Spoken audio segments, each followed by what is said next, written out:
Gimana salam cerdas? Salam cerdas.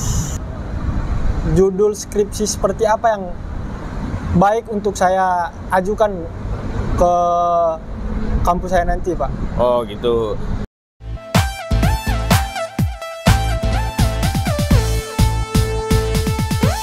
Assalamualaikum warahmatullahi wabarakatuh. Salam cerdas. Sekarang saya berada di Grand Cordela Hotel di Kota Bandung. Nah, kemarin dalam perjalanan penelitian kita, ya, kita mampir di Kota Bandung, di salah satu universitas negeri di Kota Bandung. Dan di sana kita ketemu seorang mahasiswa, dan rencananya kita janjian mau konsultasi, ya, diskusi cerita mengenai hal-hal perkuliahan dan hal masa depan. Nah, ya, kita bawa dulu mahasiswa kita ini, ya. Sini. Ya. Apa kabar? Sehat, Pak, alhamdulillah. Sehat, alhamdulillah. Ya, siapa namanya biar kenal ini teman-teman? Ya, sebelumnya kenalkan, nama saya Muhammad Fakih Maulana. Semester 6 masuk ke 7.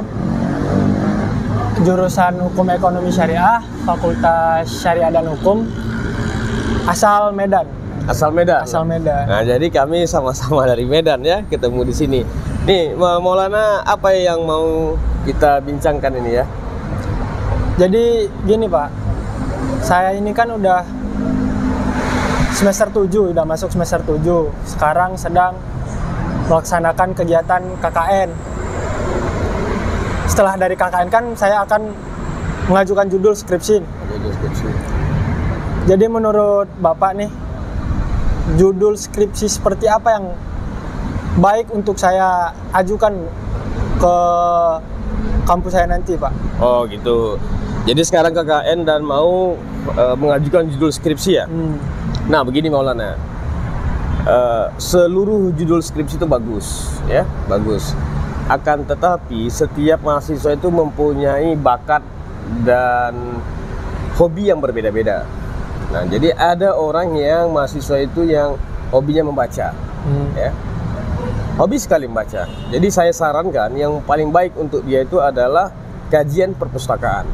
Kajian, ya. Perpustakaan. Jadi dia mengkaji buku-buku, ya. Jadi library research, ya.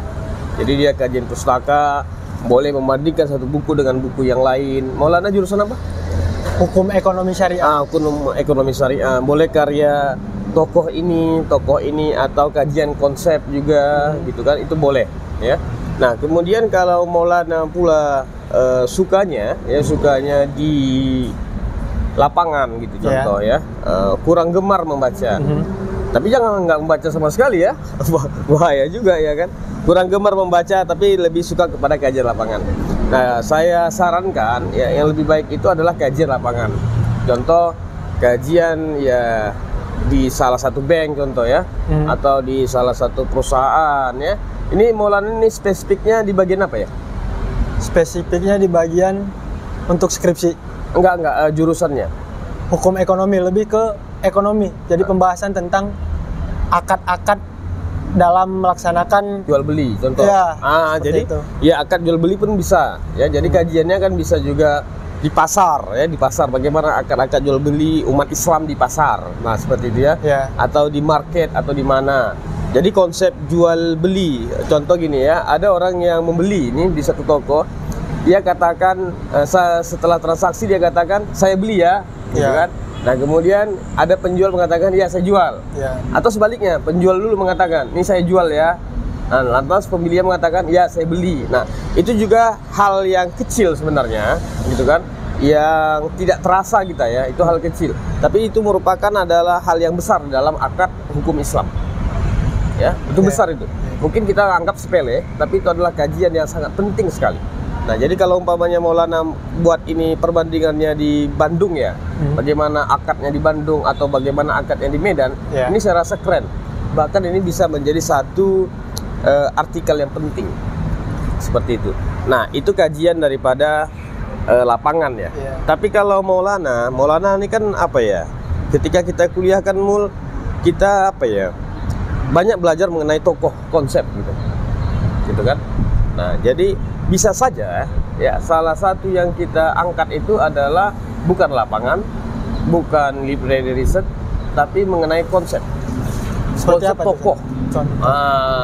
Tokoh siapa yang Maulana yang anggap ini penting mengenai hukum daripada ekonomi Islam ini, ya. Kemudian tokoh ini juga bisa dibuat satu perbandingan juga antara satu tokoh dengan tokoh yang lain, atau pure atau murni belajar mengenai satu tokoh itu. Nah, ini hampir sama kajiannya dengan kajian pustaka. Nah, sekarang nih pertanyaan saya, Maulana sukanya di mana? Saya lebih langsung terjun ke lapangan. Nah, langsung terjun ke lapangan. Ini berarti nggak suka baca ya? Kurang. Oh, kurang. Lebih belajar tuh lebih suka mendengarkan daripada membaca langsung. Lebih suka mendengarkan. Iya. Nah, jadi cocok juga nih nonton channel YouTube ini ya. Iya, siap. Udah pasti ini sudah saya subscribe. Oh, sudah subscribe ya? Sudah ditonton. Oh, iya. Banyak video yang udah ditonton nih, Pak. Iya. Nah, jadi gitu. Jadi kalau kita sudah kita kenal pasti ya di mana hobi kita, ini sangat mudah sekali kita menulis skripsi. Kemarin saya ada membuat video ya mengenai cara mencintai skripsi. Nah, ya, cara mencintai skripsi. Jadi di situ ada saya katakan yang pertama adalah kita sesuai dengan hobi kita. Nah, jadi ini mempermudah gerak cepatnya penyelesaian dari skripsi kita. Oke, sekarang apa lagi yang mau didiskusikan? Lanjut ya Pak, pertanyaan kedua itu tentang katakanlah setelah saya lulus kuliah gitu Pak, kira-kira menurut Bapak sendiri kemana arah saya untuk kedepannya setelah saya lulus kuliah gitu? Oh gitu. Gini, ini pertanyaan yang bagus ya. Kita kalau mau sukses itu di dalam bidang apapun, kita harus ada mentor ya. Mentor. Nah, jadi mentor inilah yang akan mengarahkan kita. Kenapa? Karena mentor ini berbicara berdasarkan pengalaman. Contoh, ketika kita mau jadi seorang pengusaha, ya, pengusaha roti contoh, maka kita harus belajar dengan pengusaha roti yang sukses juga. Gitu. Jadi pengalaman-pengalaman dia dan eksperimen yang dilakukannya dan pembukuan yang dilakukannya juga ini merupakan satu hal yang penting sekali untuk kita miliki. Kenapa? Karena nanti ketika kita mau memulai bisnis itu, kita nggak kaget itu, nggak terkejut batin gitu, ya. Kita sudah tahu bagaimana negatifnya, positifnya, perkembangannya, kemudian merosotnya, kita sudah tahu, kita sudah berantisipasi. Nah, apapun yang mau kita geluti ya, saya pikir Maulana, apapun yang mau kita geluti, kita harus punya mentor. Saya ketika mau jadi dosen, saya juga punya mentor, gitu kan. Nah, jadi ada pola ya, saya selalu mengatakan ketika kita mau sukses hidup di dunia ini, ada pola, gitu kan. Nah, makanya saya katakan pertanyaan Maulana ini bagus sekali. Tapi saya tanya dulu, gitu. Ini kan tamat S1 ya? Ya. Betul ya, tamat S1 ya. Nah, si Maulana ini sekarangnya mau apa? Mau cita-citanya mau apa? Baru bisa kita arahkan. Mau cita-citanya jadi dosen atau praktisi di ekonomi atau pelaku daripada ekonomi itu sendiri. Kalau untuk pandangan ke depan, saya punya 3 opsi Pak. 3 opsi, oh, banyak ini ya. Iya. Apa itu? Yang paling saya inginkan yaitu yang pertama, setelah lulus S1 lanjut dulu nih S2. Lanjut dulu S2 untuk bisa daftar jadi dosen. Daftar jadi dosen. Nah, masuk jadi dosen. Sekalaunya itu nggak bisa, saya tekuni di bidang perbankan, pilihan kedua. Jadi praktisi ya? Praktisi ya. Menuju ke bank-bank gitu. Iya. Nah, Pak. Kalau misalnya 2 pilihan saya ini tidak bisa, maka lanjut ke pilihan ketiga saya itu menjadi pengusaha Pak. Menjadi pengusaha. Dan itu saya yakini saya cukup bisa karena dibantu juga dari dorongan orang tua. Seperti itu Pak. Nah, jadi begini, itu adalah pola, ya, itu adalah langkah yang bagus menurut saya. Jadi kita Maulana sudah punya 3 opsi ya. Yang pertama adalah opsi melanjutkan S2, gitu kan. Yang kedua opsinya mau jadi praktisi di bagian ekonomi sesuai dengan jurusan. Kemudian yang ketiga adalah mau jadi pengusaha. Ya. 2 dan 3 ini sama-sama sejalan. Ya, ini sama-sama kita katakan adalah sebagai sesuai dengan jurusan. Jadi kita ekonomi, mau jadi praktisi kerja di bank, berkarir di bank, berkarir di dunia ekonomi, administrasi contoh, itu kan. Ini kan sesuai dengan ijazah yang akan didapatkan. Kemudian yang kedua, opsi yang ketiga tadi adalah begini, mau menjadi pengusaha. Pengusaha itu tidak secara akademis juga, gitu kan? Tetapi pengusaha ini juga mengamalkan ilmu yang telah dipelajari. Nah, gitu kan? Oke, sekarang saya bahas satu-satu. Dikarenakan opsinya yang pertama adalah ingin S2, ini gini Maulana. Orang yang S2 ini harus ada goal. Ya, harus ada goal. Setiap sesuatu itu harus ada goal. Nah, jadi apa tujuan kita mau S2? Nah, Maulana katakan mau jadi dosen ya? Ya. Nah, itu bisa. Silakan lanjut. Nah, jadi banyak orang yang ketika dia melanjutkan S2 itu dia nggak tahu arahnya mau apa. Sehingga ini menurut saya ini membuang waktu, membuang tenaga, membuang pikiran, membuang uang, gitu kan? Karena hanya untuk mengisi waktu kekosongannya saja. Kecuali dia nggak mau jadi dosen, tapi dia mau menggali ilmu di S2, contoh, itu boleh. Tapi alangkah baiknya ada goal yang yang sudah kita sasarkan ke sana. Nah, jadi kalau Maulana mau menjadi dosen, nah agak diubah dikit nih. Gimana tuh? Diubah dikit, harus banyak membaca juga.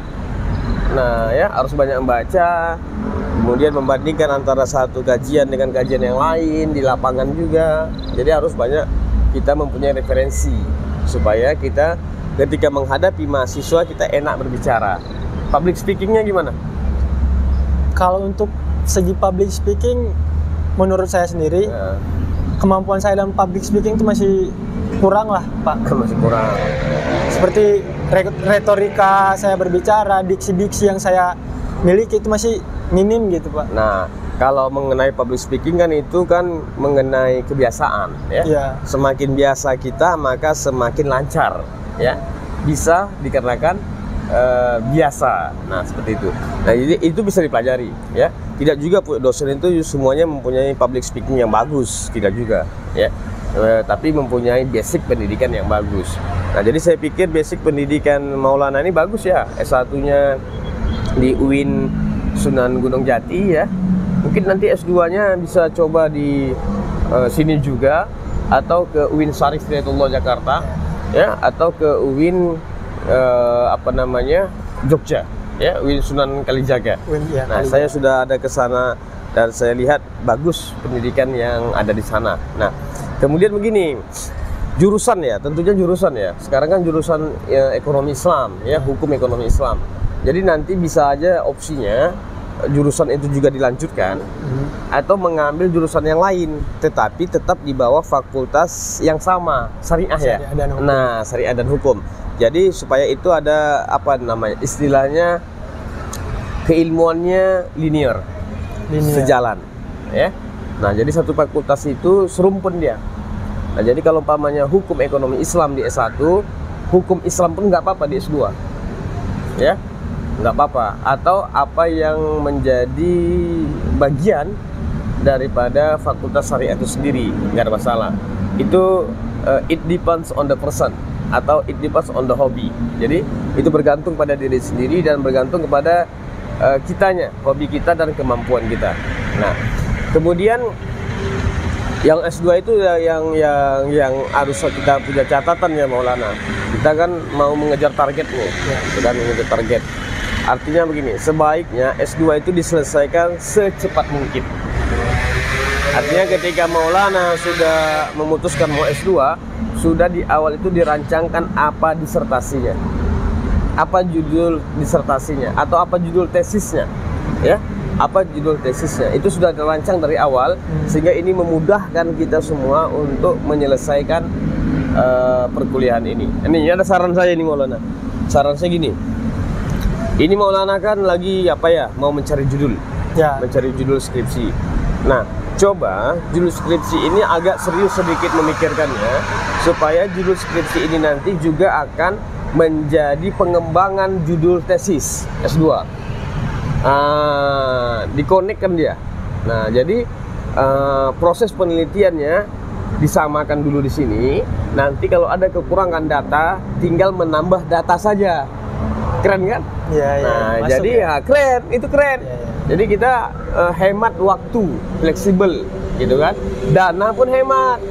Nah, itu ya. Jadi kalau mau jadi dosen, saya pikir langkah yang seperti itu langkah awalnya sangat tepat. Tapi yang kedua, ya, mengenai mau menjadi praktisi di di bidang ekonomi ya, contoh kerja di bank apa segala macam gitu kan, itu pun bagus juga. Nah, tapi kita harus lihat dulu begini, kalau kita kerja bank itu kan kita kerja di tempat lain, itu artinya kita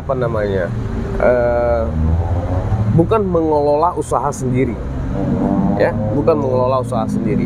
Orang ini beda-beda. Ada orang yang hobinya dia menjadi pekerja, ada orang yang hobinya dia mau menjadi pengusaha. Beda. Gitu. Maka kalau kita mau menjadi pekerja, apapun di bidangnya itu, maka income-nya itu pasti akan terbatas. Namanya pun pekerja. Gitu kan? Nah, opsi yang ketiga yang Maulana tawarkan tadi, yang diinginkan tadi, itu adalah menjadi pengusaha. Nah, ini adalah opsi yang baik menurut saya. Nah, kenapa? Karena jiwa pengusaha. Mungkin orang tuanya juga pengusaha ya. Ya, berarti sudah tertanam nilai-nilai pengusaha itu. Nah, mengaplikasikannya gini, Mul. Orang tua usaha apa? Kalau dari yang terus berjalan dari dulu itu toko bangunan. Cuman masih ada sampingan-sampingan dari orang tua, yaitu seperti steam mobil. Kalau di sini bilang steam mobil, kalau di sana mungkin dibilang doorsmith gitu ya. Ada penyewaan ruko, penjualan tanah kaping, dan lain sebagainya, Pak. Nah, jadi itu nanti banyak yang usaha itu kalau mau melanjutkan usaha orang tua ya, atau mau mengembangkan usaha orang tua, atau mengambil idenya saja dibuat di tempat yang lain, atau apapun jenis usahanya, konsepnya adalah pengembangan daripada konsep bagaimana hukum Islam. Nah, jadi sekarang begini, Maulana kan ini pemegang ijazah atau sarjana hukum Islam, ya, hukum ekonomi Islam. Menurut saya begini, kita harus mempunyai satu perbedaan dengan orang lain. Gitu. Kalau pengusaha lain itu dia mungkin mereka ini belum mengenal secara akademis bagaimana hukum ekonomi di dalam Islam itu. Tapi Maulana kan sudah tahu. Nah, ilmunya ini diterapkan di dalam usaha itu. Ilmunya itu diterapkan dalam usaha itu. Tapi intinya Maulana begini, ya, apapun yang kita kerjakan, apapun yang ingin kita raih, kalau kita itu serius menghadapinya, tekun menghadapinya, insya Allah akan berhasil. Insya Allah akan berada di titik profesional. Nah, jadi intinya gini, banyaknya profesi orang, ini beragamnya pekerjaan orang, ini adalah bergantung kepada kemampuan orang itu sendiri, ya, dan kemampuan kita berpikir, kemampuan kita berbuat, dan tidak terlepas daripada rezeki. Nah, seperti itu ya. Banyak juga pengusaha yang gagal, ya. Banyak juga pengusaha yang berhasil. Banyak juga dosen yang populer, seperti itu ya, dengan keilmuannya. Ada juga yang redup. Nah, jadi ini harus kita rangkai. Nah, jadi apa yang Maulana katakan tadi, 3 opsi tadi, menurut saya sebaiknya dicatat di atas kertas. Nah, aku ini gitu, ya. Opsi pertama aku ingin menjadi dosen. Kalau ini gagal, ya, aku ke opsi yang kedua. Kalau ini gagal lagi, aku opsi yang ketiga. Nah, kalau gagal lagi ini, ya kan, bisa opsi keempat atau balik lagi ke opsi yang pertama. Nah, karena kita kan nggak tahu nih. Maulana kan masih muda. Ya. Jadi untuk berkarir di bidang dosen itu ya umur 35 sampai 40 tahun. Gitu kan, apalagi kalau untuk menjadi pegawai negeri sipilnya di dosennya, gitu kan. Itu waktu berkarirnya. Nah, gitu kan. Jadi kan masih muda. Berapa umurnya? Sekarang 21. Nah, 21. Masih panjang lagi ya, masih panjang lagi, dan ini menjadi hal yang penting sekali untuk diperhatikan. Nah, jadi anak muda macam Maulana ini saya pikir ya, subscriber Salam Cerdas perlu kita lestarikan ini. Kenapa? Karena sudah mempunyai opsi, ya, apa yang akan dilakukan ketika sudah tamat. banyaknya mahasiswa ya tidak mempunyai opsi ketika dia mau tamat, sehingga mereka takut tamat. Ya, mereka takut tamat, mereka takut menyelesaikan perkuliahan itu, sehingga mereka mendapatkan gelar MA, mahasiswa abadi. Ya, dari ketika tamat meraba-raba mau kemana. Tapi opsi yang seperti ini baik. Nah, jadi kita gini, mahasiswa ini ada yang cerdas ya, cerdas dalam akademik, ada yang cerdas melihat peluang. Ya, saya tengok Maulana ini dia orangnya cerdas melihat peluang, gitu kan? Nggak tahu kita akademiknya gimana ya, kita belum lihat juga bagaimana dia di kelas. Nah, seperti itu. Tapi alangkah baiknya cemerlangnya itu, kecerdasannya itu di dalam akademik dan di dalam dunia nyata. Oke, ada lagi Maulana? Mungkin cukup sih Pak. Nah, cukup ya. Nah, jadi inilah ya mungkin share kita, diskusi kita, motivasi saya ke Maulana. Nah, jadi mahasiswa Indonesia, subscriber Salam Cerdas, dari perbincangan kita tadi saya mau mengatakan closing katanya seperti ini. Simpan dulu keluh kesahmu, nanti kamu ceritakan ketika kamu sudah sukses. Karena banyak sekali rintangan, tangga-tangga ya. Rumah yang punya tangga itu akan berurut. Tangga 1, tangga 2, tangga 3, dan tangga 4 ketika mau menaikinya. Begitu juga ketika kita mau turun daripada tangga itu. Mudah-mudahan seluruh mahasiswa Indonesia sukses ya.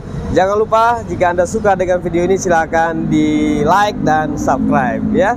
Wassalamualaikum warahmatullahi wabarakatuh. Salam cerdas.